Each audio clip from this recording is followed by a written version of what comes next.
नमस्कार। आज बात करेंगे सुप्रीम कोर्ट के एक बहुत ही अहम केस की, सकल पेपर्स केस। ये वो मामला है जिसने हमेशा के लिए तय कर दिया कि भारत में प्रेस की आज़ादी का मतलब आखिर है क्या।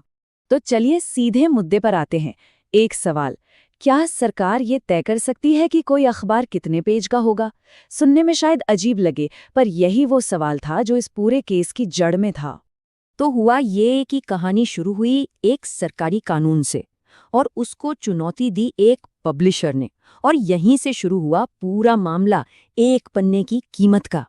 साल था 1956 और भारत सरकार एक कानून लेकर आई, the newspapers price and pages act. अब ये एक्ट करता क्या था? इसने सरकार को ये पावर दे दी कि वो किसी भी अखबार की कीमत उसके पन्नों की संख्या के हिसाब से तय कर सकती है।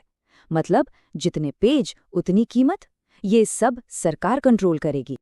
अब यहाँ पर मामला बिल्कुल दो हिस्सों में बंट गया।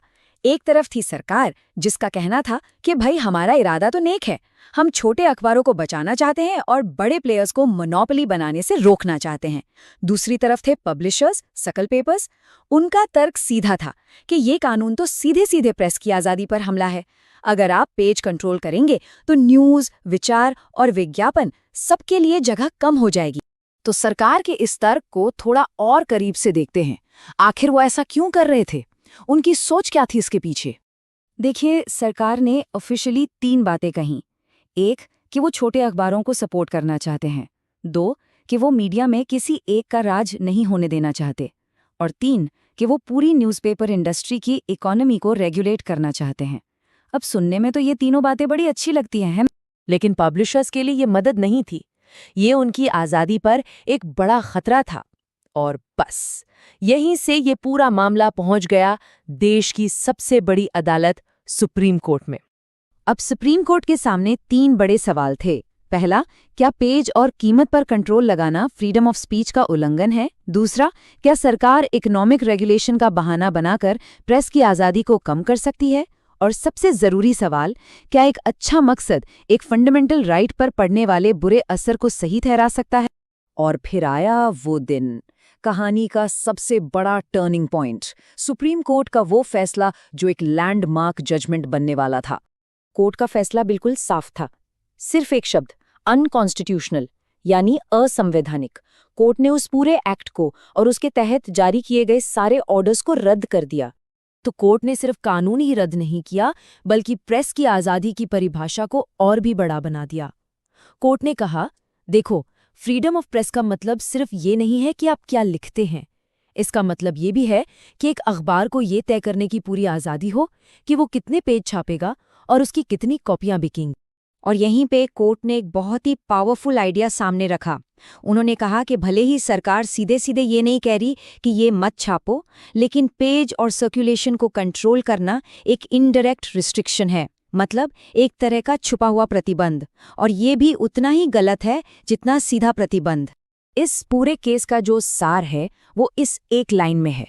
कोर्ट ने कहा कि किसी कानून का मकसद चाहे कितना ही अच्छा क्यों ना हो, अगर उसका असर किसी के फंडामेंटल राइट को कम करता है तो वो कानून टिक नहीं सकता। मतलब आपकी नीयत नहीं, बल्कि आपके एक्शन का नतीजा क्या है वो देखा जाएगा। कोर्ट ने ये भी साफ कर दिया कि भाई प्रेस की आज़ादी पर आप जब चाहे जैसे चाहे रोक नहीं लगा सकते। हमारे संविधान का आर्टिकल 19 क्लॉज 2 कुछ खास वजह बताता है। सिर्फ उन्हीं वजहों से फ्रीडम ऑफ स्पीच पर रोक लग सकती है, जैसे देश की सुरक्षा का सवाल हो, पब्लिक ऑर्डर का मामला हो। और मोनोपोली रोकना वो इस लिस्ट में था ही नहीं, तो सरकार का ये तर्क भी खारिज हो गया। तो अब सवाल ये उठता है कि ये केस जो 60 साल से भी ज्यादा पुराना है, वो आज भी इतना जरूरी क्यों है? इसकी विरासत क्या है? तो इस केस का निचोड़ बस इतना सा है, कीमत और पेज पर कंट्रोल करना फ्रीडम ऑफ प्रेस के खिलाफ है। क्यों? क्योंकि आपका इरादा जो भी हो, इसका सीधा असर सर्कुलेशन को कम करने पर पड़ता है। बस यही इस फैसले का कोर प्रिंसिपल है। और इस फैसले ने आगे के लिए रास्ता बना दिया। जो इनडायरेक्ट रिस्ट्रिक्शन का सिद्धांत सकल पेपर्स केस में तय हुआ था, ठीक वही सिद्धांत बाद में बेनेट कोलमन केस में भी काम आया। उस केस में सरकार ने न्यूज़ प्रिंट, यानी जिस कागज पर अखबार छपता है, उसकी सप्लाई को कंट्रोल करने की कोशिश की।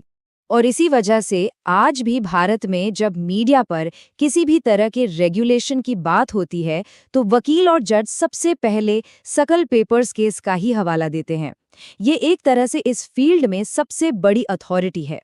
तो ये केस हमें सोचने के लिए एक ढांचा देता है और हमें आज के डिजिटल दौर के बारे में सोचने पर मजबूर करता है। सोचिए, आज के ज़माने में जहां अखबार के पन्नों की जगह इंटरनेट की बैंडविड्थ ने ले ली है और स्याही की जगह एल्गोरिदम ने, तो फिर सूचना की आज़ादी पर नए अप्रत्यक्ष प्रतिबंध क्या हो सकते हैं? ये एक ऐसा सवाल है जो आज शायद पहले से कहीं ज़्यादा मायने रखता है।